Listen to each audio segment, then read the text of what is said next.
बिस्मिल्लाहिर्रहमानिर्रहीम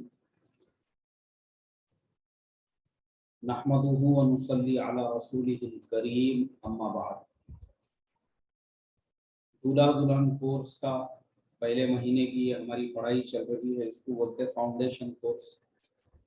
chapter number 1 हो गया, चैप्टर नंबर 2 हो गया, जिसके अंदर हमने लड़का लड़की को कैसे तलाश किया जाए उसके सारे मसाइल बयान किए। अब चैप्टर नंबर 3 जो चल रहा है, ये चैप्टर नंबर जो 3 है, इसके अंदर हम आपको निकाह के जो बुनियादी चीज़ें हैं, यानी निकाह कैसे मुनाकिद होगा, उसके बारे में बता रहे हैं। कल हमने आपको ये बतलाए थे कि जब लड़का लड़की पसंद हो जाता है तो उसके बाद का जो स्टेप होता है अक्सर जगहों पर वो होता है मंगनी, रस्म वगैरह। लेकिन शरई एतबार से उस मंगनी की, उस रस्म की कोई हैसियत और हकीकत नहीं। ये गैर इस्लामी तरीक़ा है जो बिरादराने वतन यानी हमारे हिंदू भाइयों की सोबत में हम रहते हैं, तो वह हम लोगों के भी लाइफ में, जिंदगी में आ चुका है। एक चीज़ तो ये हो गई। दूसरी चीज़ हमने कल के सबक में ये बतलाए थे, बहुत सारे मुसलमान मनहूस और अच्छी तारीखें तलाश करते हैं, तो अच्छी और मनहूस कोई तारीख नहीं होती है, बल्कि अच्छा और मनहूस वक्त वो होता है, सबसे अच्छा वक्त वो होता है जिसमें आप नमाज पढ़ रहे हो, इबादत कर रहे हो, अल्लाह को याद कर रहे हो। यह आपके लाइफ का सबसे बेहतरीन और सबसे अच्छा वक्त है। सबसे मनहूस वक्त वो होता है जिसमें आप नमाजें छोड़ रहे हो, जिसमें आपकी नमाजों का जनाजा निकल रहा है। तो ये चीज़ें आपने याद रखना चाहिए। तीसरी चीज़, अब जो बेसिक मसाइल है निकाह में, क्या क्या चीज़ें ज़रूरी है, हमने एकदम शुरू में आपको बताया था कि निकाह में 5 बातें ज़रूरी है। उनमें से 2 फ़र्ज़ है, एक वाजिब है, और बाकी के जो है वो मुस्तहब है। फ़र्ज़ क्या है निकाह के अंदर? लड़का और लड़की का ईजाब और कबूल करना, ये फ़र्ज़ है। दूसरी चीज़ हमने ये बतलाई थी कि 2 गवाहों का मौजूद होना, ये फ़र्ज़ है। तीसरी जो चीज़ है निकाह में वो है वाजिब, और वो वाजिब है महर का अदा करना। आज का जो हमारा सबक है, इसमें हम आपको महर का मसला डिटेल में बताएंगे। सबसे पहले हम किताब से शुरुआत करते हैं। बिस्मिल्लाहिर्रहमानिर्रहीम। महर का बयान।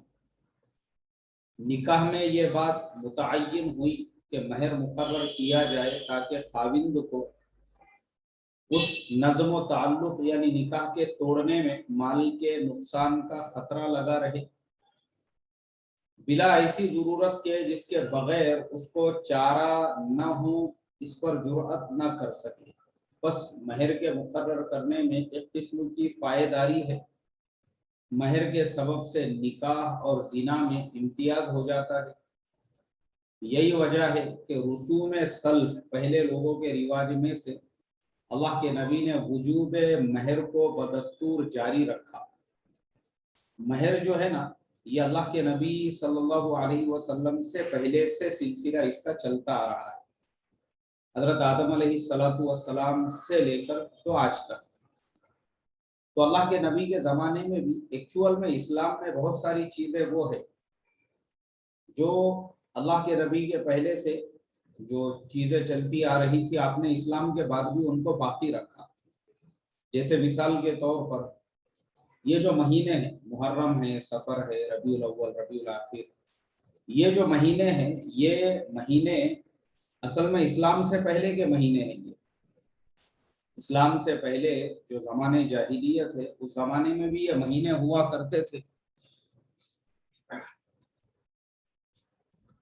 तो अल्लाह के नबी ने इस्लाम के बाद में भी इन महीनों को बाकी रखा, इनको चेंज नहीं किया। और हज जो है वो अल्लाह के नबी के नबूवत से पहले से जिल हज के महीने में हुआ करता था, अल्लाह के नबी ने उसको भी बाकी रखा। यानी वो हज का सिलसिला भी जो है आपके नबी बनने के बाद में भी बाकी रहा। तो इस तरह से बहुत सारी बातें इस्लाम में अल्लाह के नबी सल्लल्लाहु अलैहि वसल्लम की नबूवत से पहले भी अरब उस पर अमल करते थे, तो आपने उनको बाकी रखा, कंटिन्यू किया उनको। उन्हीं में से निकाह के अंदर ये जो निकाह का सिस्टम है ना, जिसमें महर है, ये महर वाला सिस्टम भी पहले से चलता आ रहा था, अल्लाह के नबी ने इसको बाकी रखा। लेकिन अब इसकी जो मिकदारें हैं, अब हम उस पर बहस करने वाले हैं कि महर की मिकदार कितनी होना चाहिए, क्या होना चाहिए, किसने कितना महर देना चाहिए, लेना चाहिए। तो असल महर का जो इल्लत है, उसकी असल जो उसका रीज़न है, असल जो उसकी वजह है वाजिब होने की, वो ये है कि एक आदमी ने महर का पैसा देकर किसी से निकाह किया है तो उसको उसकी कीमत होगी, क्योंकि इंसान जब भी कोई चीज़ खरीदता है, लेता है, उसकी कीमत देता है ना, तो उसकी कदर होती है।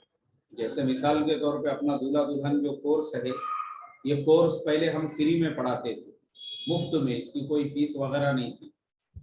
लेकिन प्रॉब्लम ऐसा हुआ कि 100-200 लोगों ने एडमिशन लिए। अब वो 100-200 लोगों को हमने आईडी दे दिए। अब 100-200 लोग जितने भी थे, पहले दिन 100% लोग हाजिर, दूसरे दिन 90% लोग हाजिर, तीसरे दिन 80% लोग हाजिर। जब हमारा कोर्स खत्म होने आया तो 100 में से मुश्किल से जो है 30-35 बज गए हुए थे, यानी तकरीबन 70% जो है वो रवानगी के आदाब उन्होंने ले लिए। अब जब हमने एग्जाम के लिए सवालात भेजे सबको, तो बहुत से लोगों का मैसेज आया, अरे मौलाना मेरे गाड़ी का मसला हो गया था इसलिए मैं पाबंदी नहीं कर सका, अरे मौलाना हमारे गांव में लोड शेडिंग बढ़ गई थी इसलिए मैं पाबंदी नहीं कर सका, अरे मौलाना मेरा ये मसला था, मेरा वो मसला था, अब अगले महीने की जो बैच है मैं उसमें भी एडमिशन लेना चाहता हूँ। तब हमने हमारे उस्ताद मोहतरम से मशवरा किया, उन्होंने कहा कि इसकी फीस रखो, ये फ्री में मत पढ़ाओ, मुफ्त में मत पढ़ाओ। ये फ्री में मुफ्त में पढ़ाएंगे, हर महीने एडमिशन लेने को लोग लेंगे, लेकिन उसको पूरा नहीं करेंगे। फिर हमने ये कोर्स के ऊपर फीस रखे। तो अब मैं देखता हूँ, अब समझो आज की क्लास है, आज मैं आप लोगों को पढ़ा रहा हूँ, तकरीबन मुझे 1 महीना पूरा हो चुका है। 1 महीना पूरा हो गया मुकम्मल ये कोर्स आप लोगों को पढ़ाते हुए, लेकिन मैं देख रहा हूँ कि तकरीबन 90% जो प्रेजेंटी है वो है हमारी क्लास के अंदर। 90% से ज्यादा है मेरे ख्याल से, क्योंकि 1-2% जो लोग कम हैं, तो वो लोग भी रोजाना रहते हैं, लेकिन कभी जो है कुछ तकाजा या अल्टरनेट कम ज्यादा होते रहते हैं। तो ये ऐसा क्यों है? ये ऐसा इसलिए है क्योंकि हमारा कुछ पैसा उसके ऊपर लगा है। ऐसे ही ये सेम मिसाल महर के ऊपर भी है कि शरीयत में महर इसलिए है कि अगर आप किसी की बहन से, किसी की बेटी से निकाह करने से पहले एक रकम दे रहे हो उसको, और वो रकम कितनी है? अब अल्लाह के नबी ने, उनके सहाबा ने, अल्लाह के नबी ने अपनी अज़वाज मुतहरात के तमाम अज़वाज मुतहरात हज़रत उम्मे हबीबा को छोड़कर और अपनी तमाम बेटियों को 500 दिरहम आपका महर हुआ करता था। 500 दिरहम। अब 500 दिरहम कितना है, अब हम आपको आगे बताने वाले हैं, वो पूरा कैलकुलेशन करके एक एक चीज का, उसका आज के मार्केट रेट के हिसाब से तकरीबन 1,05,000 रुपये उसकी मिकदार होती है आज के हिसाब से। अब मुझे आप बताओ, चलो खाली हमने वो महर फातिमी आपको बताया, आगे तो दूसरे महर बाकी है। महर उम्मे हबीबा है जिसमें 4,000 दिरहम थे, और 4,000 का आज का मार्केट वैल्यूएशन अगर अप्रोक्स भी अगर हम देखेंगे तो वो होता है 4,80,000। उसके बाद में महर उम्मे हबीबा के बाद में फिर महर उम्मे कुलसुम है जिसकी मिकदार और भी ज्यादा है, जिसमें 40,000 दिरहम है। अब 40,000 का अगर हम आज मार्केट वैल्यूएशन के हिसाब से कैलकुलेशन करेंगे तो वो तकरीबन जो है वो बनते हैं 40 लाख के जो है, वो 40,000 दिरहम के जो है आज के मार्केट वैल्यूएशन के हिसाब से तकरीबन वो हो जाते हैं अप्रोक्स जो है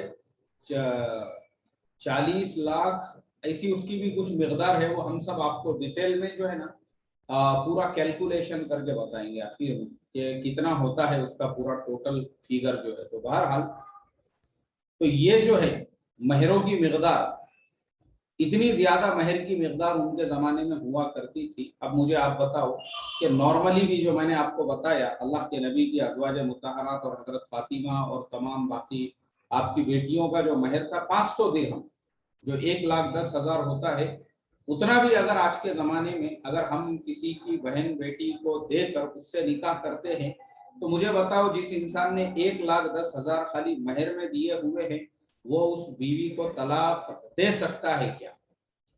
मेरा एक कॉमन आप लोगों से क्वेश्चन, आप लोग अपने दिल में उसका जवाब दो।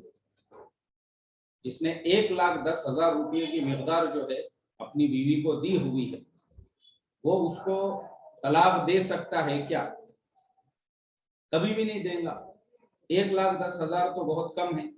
उसके अलावा मैं आपको बताता हूँ, अभी भी इंडिया के अंदर बाज इलाकों में जैसे जम्मू कश्मीर वगैरह है, वहां पे महर की मिकदार होती है 3 लाख, 4 लाख, 5 लाख रुपये, लाखों में महर होता है वहां। हमारे ये जो हमारे इन इलाकों के अंदर जो महर को हमने एक मजाक बनाया हुआ है, 5,000 रुपये महर और 10,000 रुपये महर, वहां पे ये महर नहीं चलते, बल्कि वहां पे जो महर होता है वो 4 लाख, 5 लाख आज भी होता है।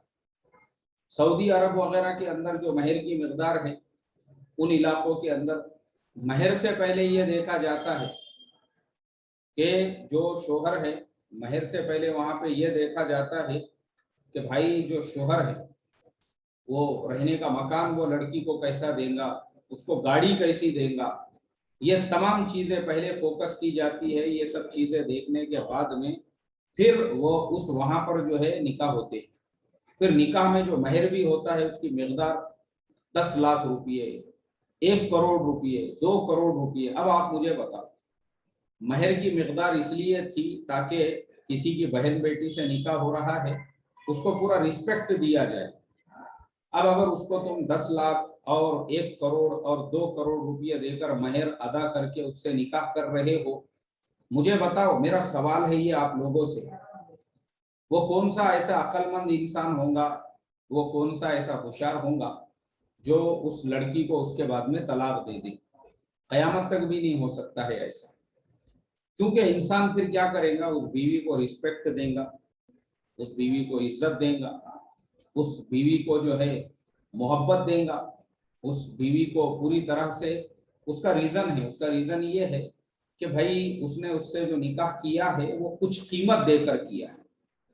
हमारे यहाँ पे ये जो तलाक का मसला आम है, जरा जरा सी बात पे तलाक हो रही है, और जरा जरा सी बातों पे लड़ाई झगड़े हो रहे हैं, और जरा जरा सी बातों पे फोन पे हस्बैंड तलाक दे रहा है। तो ये सब मसले इसलिए है क्योंकि उसको वो बीवी मुफ्त में मिली हुई है। उसने अपने निकाह में जितने का शूज पहना था उससे कम पैसे तो उसने महर के दिए हुए हैं। यानी उसके निकाह में जो शूज था ना उसके पैरों में, वो ओरिजिनल वुडलैंड का शूज था 15 से 20 हजार का, और जो बीवी को उसने महर दिया वो दिया था उसने 5,000 रुपये। उसने अपने निकाह में जो हार पहना हुआ था वो उससे महंगा था जितना महर उसने अपने बीवी को निकाह में दिया हुआ है। तो इसके लिए उसको उसकी कदर नहीं है हमारे यहाँ पे, क्योंकि मैंने खुद ऐसे निकाह पढ़ाया हुआ हूँ। आपको मैं बताऊं अगर मिसालें देकर, तो आपने कभी जिंदगी में सुने नहीं होंगे। मैं फॉर्म भर रहा हूँ एक जगह पे निकाह का, लड़के के वालिद साहब से मैंने पूछा, मैं बोला भाई बोलो महर क्या तय हुआ आप लोगों का? बोले महर तय नहीं हुआ बोले हमारा। अरे भाई महर तो पहले से तय होना चाहिए, जब आप सारी बातें करने के लिए बैठे हो तो महर तो उसी वक्त में तय होना चाहिए। बोले नहीं नहीं महर हमारा तय होया हुआ नहीं। अच्छा महर तुम्हारा नहीं तय होया हुआ है, कोई बात नहीं, अब तय करो क्या लिखना है महर। 125 रुपये लिखो बोले, 125 रुपीज यानी $2, only $2 he has told me you should be mention there only $2 as per महर। यानी महर के लिए उस इंसान ने मेरे से कहा कि सिर्फ $2 लिखो, 125 रुपये। मैंने वो बुड्ढे से कहा, मैंने कहा भाई साहब 125 रुपये में तो मुर्गी नहीं आ रही आज के जमाने में।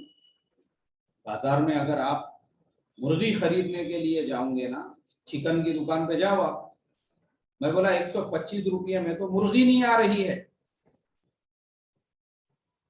तो जब 125 में मुर्गी नहीं आ रही है, तुमको 5.5 फीट की 35 से 40 किलो की दुल्हन चाहिए 125 रुपये में। 125 रुपये में तो मुर्गी नहीं आ रही है। तो बुड्ढा पता है आपको क्या बोलता, उसने मेरे से बोला, बोले नहीं, मेरी जुबान से जो अल्फाज निकल गए हुए हैं अब मैं वापस नहीं लेता। बोले मैंने बोल दिया 125 तो 125 ही। हालांकि उस शादी के अंदर उसी लड़के के बाप ने बाजा बजाने के लिए जो लोग लेकर आया था वो दूर से लेकर आया था। एक मशहूर और मारूफ शहर था, वहां के बाजे वाले मशहूर है। बोले वो बाजे वालों को जीप का खर्चा देकर, उनकी जीप का खर्चा था कुछ 3,500-4 हजार रुपये वो जमाने में, और उनके बजाने की कुछ फीस थी 8-10 हजार रुपये, यानी 15,000 रुपये उसने बाजा बजाने वालों के ऊपर खर्चा किया। और लड़की का महर मैं उसको पूछ रहा हूँ तो बोले लिखो 125 रुपये। तो ये वजह से ये जो हमारी थिंकिंग है 125 रुपये, 786 रुपये, 1100 रुपये, 2000 रुपये, 1500 रुपये, इस वजह से हमारे इलाके में इंसान को ऐसा लगता है अरे ये गई तो क्या हो रहा, दूसरी मिल जाएगी अपने को। बहुत लड़कियां पड़ी हुई है, बेकीमत समझ लिया उन्होंने, उम्मत की बहन बेटियों को मजाक बना दिया। इसी वजह से ये प्रॉब्लम है हमारा। इसी वजह से क्या है हमारे यहाँ पे जो तलाक, जरा सी बात, तो मुझे आप बताओ ना, मेरा आप लोगों से कॉमन क्वेश्चन है, मेरा आप लोगों से कॉमन क्वेश्चन है कि सऊदी अरब के अंदर मेरे एक दोस्त है अली भाई, इलाहाबाद के रहने वाले हैं, सऊदी में पिछले 30 से 35 साल से रहते हैं।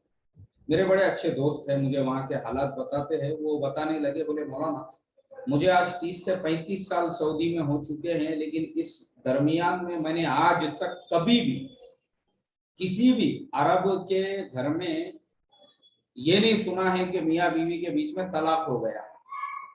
ऐसा तलाक का मैंने एक केस भी नहीं सुना। यानी ये पूरे एरिया में मैं रहता हूँ, उनकी दुकान है बहुत बड़ी, वहां पे बार्बर शॉप है, 10-12 लोग काम करते हैं उनके पास में, हजामत बनवाने वाले।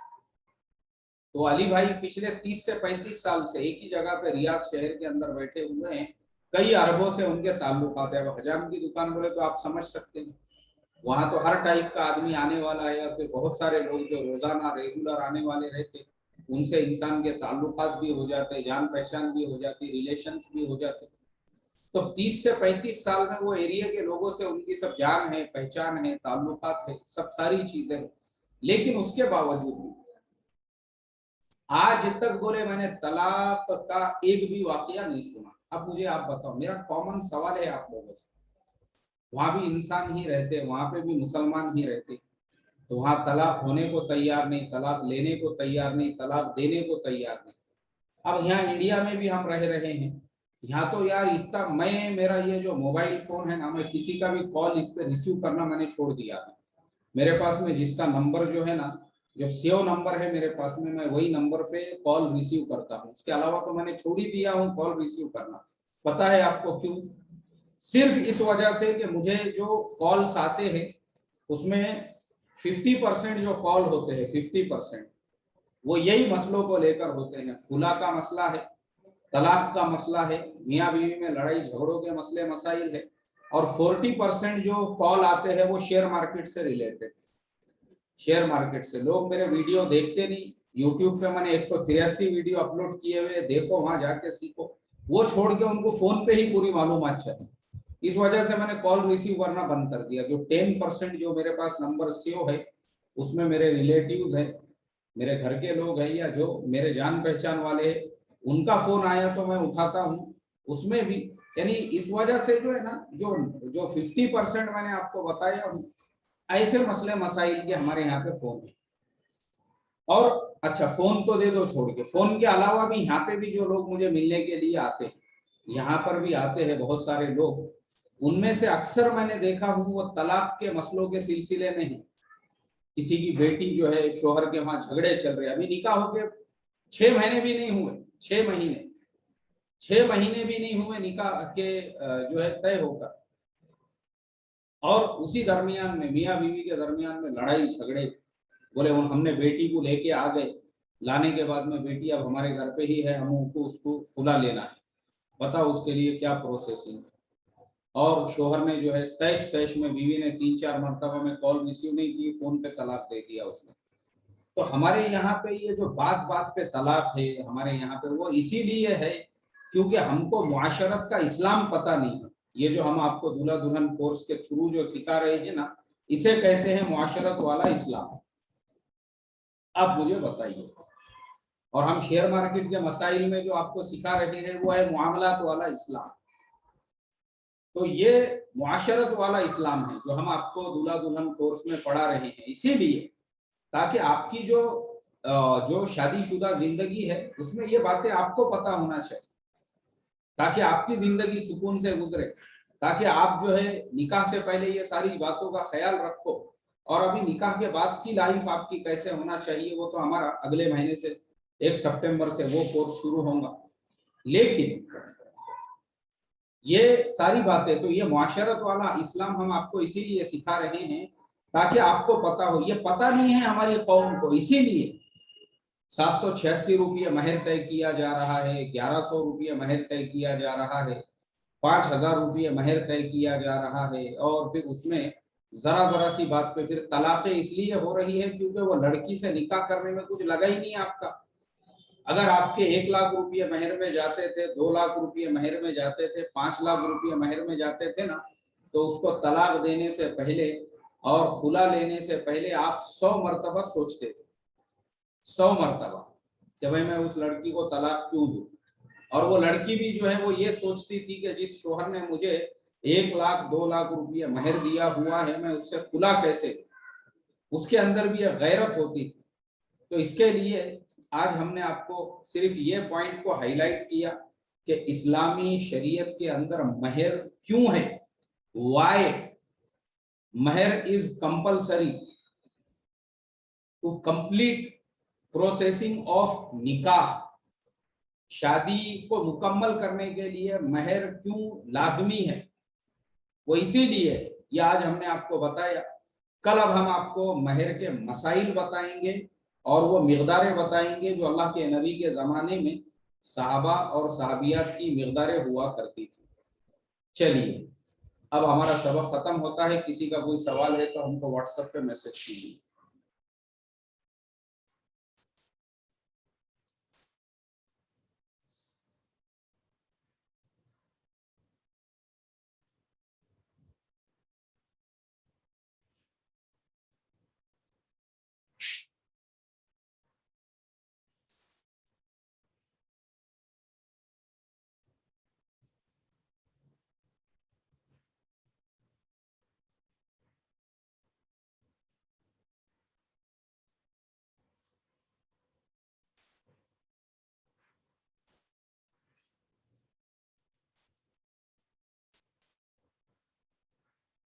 चलिए किसी का कोई सवाल है? तनवीर भाई ने लिखा है what is minimum amount for महर इन रुपीज एज पर शरइया।